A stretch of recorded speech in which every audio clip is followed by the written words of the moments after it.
말씀은 누가복음 23장 44절부터 49절의 말씀입니다. 누가복음 23장 44절부터 49절의 말씀. 우리 다 같이 합독하도록 하겠습니다. 때가 제6시쯤 되어 해가 빛을 잃고 온 땅에 어둠이 임하여 제9시까지 계속하며 성수의 휘장이 한가운데가 찢어지더라. 예수께서 큰 소리로 불러 이르시되 아버지 내 영혼을 아버지 손에 부탁하나이다 하고 이 말씀을 하신 후 숨지시니라. 백부장이 그 된 일을 보고 하나님께 영광을 돌려 이르되 이 사람은 정녕 의인이었도다 하고 이를 구경하러 모인 무리도 그 된 일을 보고 다 가슴을 치며 돌아가고 예수를 아는 자들과 갈릴리로부터 따라온 여자들도 다 멀리 서서 이 일을 보니라. 아멘. 오늘은 예수님이 십자가에 달리신 죽으신 그 성금요일입니다. 그래서 오늘 함께 나눈 말씀의 제목은 십자가의 죽으심입니다. 예수님은 하나님이시죠. 하나님의 아들이십니다. 아무 죄가 없으신 분이시죠. 하지만 하나님의 의를 그 만족시키심과 동시에 하나님께서 계획하신 그 구원을 완성시키시기 위해 완전한 인간의 몸으로 이 땅에 오셨죠. 그리고 33년이라는 그 시간을 이제 지내며 30세부터 3년간 공생애의 기간을 지내셨는데요. 그리고 오늘 그 최종 단계로 십자가의 고난을 당하시는 것을 우리는 볼 수 있습니다. 이것은 예수님의 억지로가 아니라 자발적인 헌신이었죠.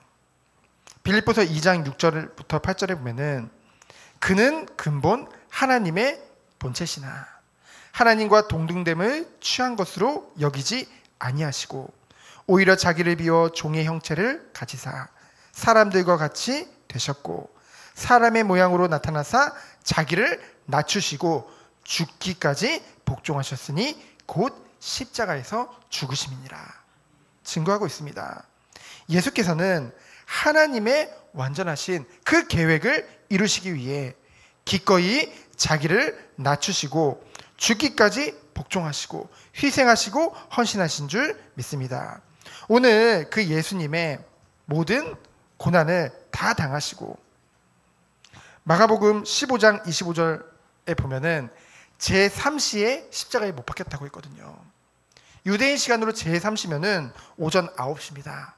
오전 9시에 십자가에 못 박히셨죠. 그리고 오늘 본문에 보면은 제9시는 오후 3시겠죠? 그리고 언제요? 제9시 곧 오후 3시에 이제 십자가에서 돌아가시게 되어집니다. 죽으시게 되어지죠. 그래서 오전 9시에 못 박히셔서 오후 3시에 죽으셨다는 것은 십자가에서 6시간 동안이나 그 모진 고통을 다 당하신 것입니다. 그냥 십자가에 못 박히시고 창에 찔리셔서 단시간에 그 십자가에서 돌아가신 것이 아니라 6시간이라는 너무나 긴 시간을 우리를 위해서 모든 고난과 고통을 당하신 것이죠. 그 내용을 같이 잠깐 살펴보면요. 첫 번째로 예수님의 죽음의 사건의 내용입니다. 이것을 통해서 예수님이 구약에 예언된 메시아임을 우리는 확실히 알 수 있죠. 첫 번째로 44절에 보면은 제6시는 곧 정오겠죠. 정오부터 제9시까지 오후 3시까지 여러분 보통 지금도 그렇잖아요. 12시부터 오후 3시까지는 가장 태양이 이렇게 빛을 비추는 시간이잖아요. 가장 태양이 뜨거운 시간이죠. 지금도 그렇잖아요. 그런데 가장 태양이 뜨거울 때 3시간 동안 오늘 말씀해 보니까 해가 빛을 잃고 온 땅에 어둠이 임했다고 했습니다. 초자연적인 일이죠. 이제 마태, 마가, 누가를 이제 공관복음서라고 하잖아요. 그 공관복음서에 동일하게 기록되어져 있습니다. 빛으로 오신 그 예수님께서 죽으실 때 온 세상이 어두워지는 그런 것을 보게 되어진 것이죠. 그러면서 45절에 보면은 성소의 휘장이 찢어졌다고 했습니다. 예수님께서 십자가에서 돌아가시는 그 순간, 마태복음과 마가복음을 보면은 예수님이 십자가에 달리시는 순간 그 휘장이 찢어졌다고 했거든요. 죽으시는 순간. 근데 이 누가복음서에는 마치 그 전에, 예수님이 죽기 전에 마치 휘장이 찢어진 것 같이 우리가 볼 수 있는데요. 이거는 잠깐 제가 언급해 드리면은 그런 의문점이 있으셨을지 모르지만 이제 마가복음, 마태복음, 마가복음, 누가복음을 같이 보다 보면 그런 의문증이 생길 수 있거든요. 왜냐하면 맞지 않으니까. 이건 왜 그러냐면요, 누가는요 주제별 사건을 기록했다는 거죠. 그래서 뭐냐면은 먼저 초자연적인 것들을 이제 먼저 언급하고, 그 후에 예수님의 죽음에 대해서 언급하고, 그 이후에 그 예수님의 죽음이 미친 영향들에 대해서 이제 밝힌 것입니다. 그래서 마태나 마가는 있는 그대로 순서대로 다 시간적으로 기록했다고 한다면은, 이제 누가는 이제 그 주제별로 이것을 기록했기 때문에 다른 것이죠. 그래서 순서가 다른 것 같으나 예수님이 운명하시는 그 순간 그 휘장이 찢어진 것입니다. 그러면은 중요한 거 있죠. 이 휘장이 찢어졌다는 그 의미가 더욱더 중요하겠죠. 성소의 휘장이 찢어졌다는 것은 무엇입니까? 이는 하나님과 인간 사이에 가로막힌 죄의 담이 예수 그리스도의 속죄 사역으로 말미암아 허물어졌다는 것이죠. 그래서 죄인된 우리가 하나님께 나아가는 그 장벽이 무너지게 되어진 것입니다. 그래서 예수님이 요한복음 14장 6절에 보면은 내가 곧 길이요 진리요 생명이라고 했죠. 이제는 예수님을 통해서 하나님께 죄인된 우리가 당당히 나갈 수 있는 그 길이 열려진 것입니다. 그러면서 47절에 보니까 뭐라고 했습니까? 이 예수님을 붙잡아서 십자가에 못 박고 죽기까지 그 모든 처형을 담당한 책임자가 로마의 그 백부장이거든요. 로마군의 그 백부장이 십자가 위에서 예수님이 죽으시는 그 6시간 동안 보니까요, 듣던 거와는 달리 예수님은 어땠습니까? 예수님의 인자하고 그 거룩한 모습과 또한 아울러서 주변에 초자연적인 일들이 계속 일어났잖아요. 그 현상들을 직접 목격하고 이 백부장이, 이 이방인이 백부장이 뭐라고 고백한 거예요? 예수님께서는 의인이라고 고백할 수밖에 없었던 것이죠. 이것은 이방인인 백부장이 예수님을 메시아로 정말 믿었을까? 뭐 믿었을 수도 있겠지만 사실은 아닐 가능성이 많죠. 하지만 이것이 어떤 의미가 있냐? 예수님이 역사적인 무죄를 입증하고 있는 것이죠. 그러면서 48절에 보면은 모인 무리가 다 양심의 가책을 받게 되어집니다. 이들은 단지 예수님에 대한 호기심과 육신적인 동기로 모여들었던 사람들이거든요. 대부분은 예수님을 십자가에 못 박아라. 아니, 그 바라바는 놓아주고 예수님 십자가에 못 박는다는 거예요. 보디바라는 어떻게든 낳아주려고 하는데 계속 십자가에 못 박으라는 거예요. 그냥 때려서 보낼게 라고 했는데도 굳이 못 박으라는 거예요. 그렇게 외쳤던 그들이 예수님의 그 죽으심을 목격하고 난 다음에요, 놀라움과 두려움에 사로잡히게 되어졌다는 거죠. 고민되는 거예요. 그러면서 양심의 가책을 받게 되어진 것이죠. 이 모습은 사도행전 2장 23절 37절을 보면은 베드로가 예수님의 죽으심에 대해서 이제 설교를 했죠, 사람들에게. 그때 많은 사람들이 듣고 애통해하던 그런 모습들과 이제 연결되어지는 것을 우리는 보게 되어집니다. 어쨌든 이러한 44절부터 48절의 말씀을 통해서 예수님이 메시아임을 우리는 볼 수 있죠. 그러면은 46절에 보면은 이제 가상칠언 중 하나인데요. 가상칠언이 뭡니까? 처음 들어보시죠? 가상칠언은 십자가 위에서 예수님께서 하신 말씀이 모두 7마디였습니다. 그 7마디를 가상칠언이라고 하는데요. 그것을 함께 살펴보면요, 첫 번째로 누가복음 23장 34절에 보면은 예수님이 십자가에서 그 예수님을 향해 그 때리고 욕하고 침뱉고 모욕하고 모독하고 온갖 나쁜 짓 다 하고 예수님 속옷 빼다가 제비뽑기하면서 나눠 가졌던 그 병사들을 향해 뭐라고 말씀하십니까? 아버지, 저들을 사하여 주옵소서. 자기들이 하는 것을 알지 못함이니이다. 당신을 못 박으신 그 원수들까지도 사랑하사 용서를 구하시는 그 예수님, 그 긍휼을 베푸시는 그 예수님의 그 사랑과 그 인자하심을 우리는 보게 되어지죠. 어떻게 그렇게 할 수 있었을까요? 그러면서 누가복음 23장 43절에 보면은 내가 진실로 내게 이르노니 오늘 내가 나와 함께 낙원에 있으리라. 그 예수님의 양옆에 강도 둘이 같이 붙잡혀 왔잖아요. 그 중에 한 명이 회개했죠. 예수님을 믿고. 그 회개한 강도에게 이렇게 말씀하신 것입니다. 죽음과 고통 중에서도 죄인을 사랑하사 그 구원을 베푸시는 그 예수님의 모습을 볼 수 있죠. 그 공생의 기간 동안도 그 머리 둘 곳이면 진짜 뭐 가로 세로 30cm도 뭐 머리 큰 사람은 좀 크겠지만은 그렇죠. 그 너무나 그 공간도 없으셨던 그 예수님이신데요. 공생의 기간에도 그 잃어버린 영혼들을 향해, 그 죽어가는 영혼들을 향해, 흑암에 앉은 주의 백성들을 향해 끊임없이 복음을 전했던 예수님이신데 그 십자가 상에서도 구원을 베푸시는 그 예수님의 그 사랑과 그 은혜를 우리는 볼 수 있는 것이죠. 그러면서 요한복음 19장 26절로 20절에 보면은 어머니와 그 사도 요한을 향해서 뭐라고 말씀하십니까? 여자여 보소서 아들이니이다. 그러면서 사도 요한복음 뭐라고 해요? 보라 내 어머니라.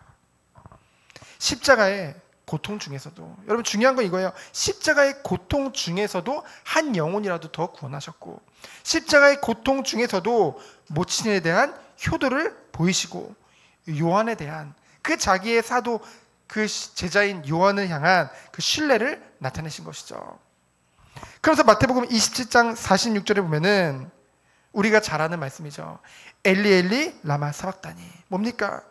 나의 하나님 어찌하여 나를 버리셨나이까. 어떤 사람들은 이걸 오해해서 예수님이 인성을 가지고 있으니까 십자가에서 너무 아파서 예수님 하나님 왜 나를 버리셨나이까 그렇게 이해하는 사람이 있는데요. 그거는 옳지 않죠. 이건 무엇을 말합니까? 인류의 죄를 대속하사 우리의 죄를 뒤집어 썼잖아요, 예수님이. 그러니까 하나님과 거룩하신 하나님과 그 단절된 그 절망을, 그것을 지금 절규로 나타내고 있는 것입니다. 십자가상에서 죄의 아픔과 그 하나님의 진노를 지금 체험한 것이죠. 그로부터 하나님으로부터 단절되는 그 고독과 소외를 체험하셨기 때문에 너무나 괴롭고 너무나 아픈 거예요. 그것을 지금 표현하고 계시는 것이죠. 이 같은 처절한 절규를 오늘 보게 되어집니다. 예수님은 죄가 없으시잖아요. 왜 예수님이 이런 걸 다 당하셨을까요? 죄인된 우리를 위해서. 그래서 요한복음 19장 28절에 보면은 예수님이 내가 목마르다 라고 말씀하시죠. 온전한 인자로서 인성을 나타내시는 것을, 그래서 인간적인 고통을 호소하는 것을 우리는 보게 되어집니다. 그러면서 여섯 번째로 뭡니까? 우리가 잘 아는 말씀이죠. 요한복음 19장 30절에 보니까 다 이루었다 하시니라. 무엇을 다 이루셨습니까?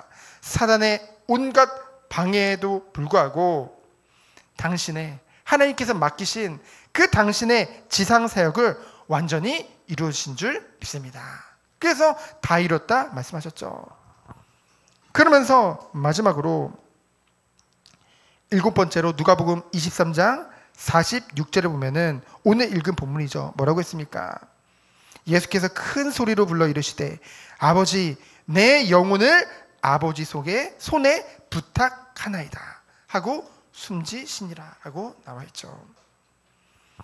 아버지여 내 영혼을 아버지 손에 부탁한다는 말은 무엇입니까? 근본 하나님의 본체심에도 하나님이심에도 죽기까지 성부 하나님께 모든 것을 맡기고 복종하고 순종하신 것을 우리는 보게 되어지죠. 이것을 통해서 하나님이 우리에게 주시는 은혜와 축복이 무엇입니까? 우리 또한 이 길을 가길 원합니다. 하나님이신 예수님이 그 보여주신 그 길을 우리가 가길 원한다는 거죠. 그래서 세 번째로 뭡니까? 이 일을 보니라. 49절에 나오죠.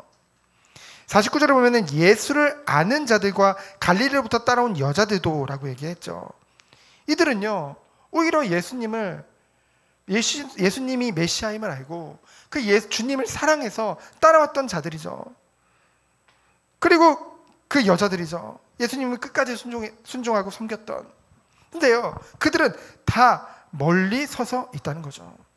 너무나 안타깝고 너무나 슬프지만은 너무나도 오히려 그 죄인된 유대 관원들과 그 로마의 군병들은요, 의기양양해서 서 있는데요, 그들의 기세에 눌려 멀리 서서 바라봐야만 했던 그런 너무나도 안타까운 그런 모습을 우리는 보게 되어집니다. 그러나 뭐라고 했습니까? 더 멀리 서서 이 일을 보니라. 여러분, 오히려 무리들은 가까이 있는데 오히려 정말 예수님을 아는 자들은 멀리 서서 볼 수밖에 없는 상황인 것이죠. 저는 늘 기도합니다. 정말 우리가 하나님의 사랑을 깨달으면 깨달을수록 우리에게 오는 은혜가 뭡니까? 하나님의 말씀을 통해서 하나님에 대해서 더 잘 알면 알수록 하나님이 향한 사랑이 더 커지고 하나님의 의도와 뜻을 알면 알수록 우리는 더욱더 하나님을 경외할 수밖에 없다는 것이죠. 근데 중요한 건 뭐예요? 우리도 모르게 이와 같이 멀리 서서 주님을 바라보는 경우가 너무나도 많다는 것이죠. 하나님은 우리와 가까이서 늘 우리와 교제하기 원하시는데요. 깊이 교제하기 원하시는데요. 그래서 정말로 제가 기도하는 것은, 그래, 나를 비롯해서 우리 모든 성도님들이 말씀을 통해서, 더욱더 예배를 통해서 더욱더 주께 나아가는, 주님과 더욱더 가까이 사귀는 그런 성도로 인도받기를 늘 기도하거든요. 우리가 그 축복 속에 들어가기 원합니다. 결론입니다. 오늘 성금요일입니다. 예수님의 그 죽으심을요, 우리가 묵상하며 내게 베푸신 그 사랑과 그 헌신, 그 희생하심을 기억하며 우리가 평상시에 얼마나 이것을 잊고 살았나, 얼마나 멀리서 구경꾼이 돼서 그것을 지켜보고 있었나. 정말 회개하는 마음으로 더욱더 주님께로 나아가며 주님께로 가까이 가는 우리 모든 성도님들 되어지기를 예수 그리스도 이름으로 축원드립니다. 시간 기도합니다. 하나님 감사합니다. 하나님의 완전하신 그 사랑을 받은 우리가 더욱더 주님을 닮아가며 그 주님이 하신 그 모든 일들을 우리 삶 가운데 나타내는 우리 모든 성도님들 되도록 주께서 축복하여 주옵소서. 살아계신 예수 그리스도 이름으로 기도합니다. 아멘.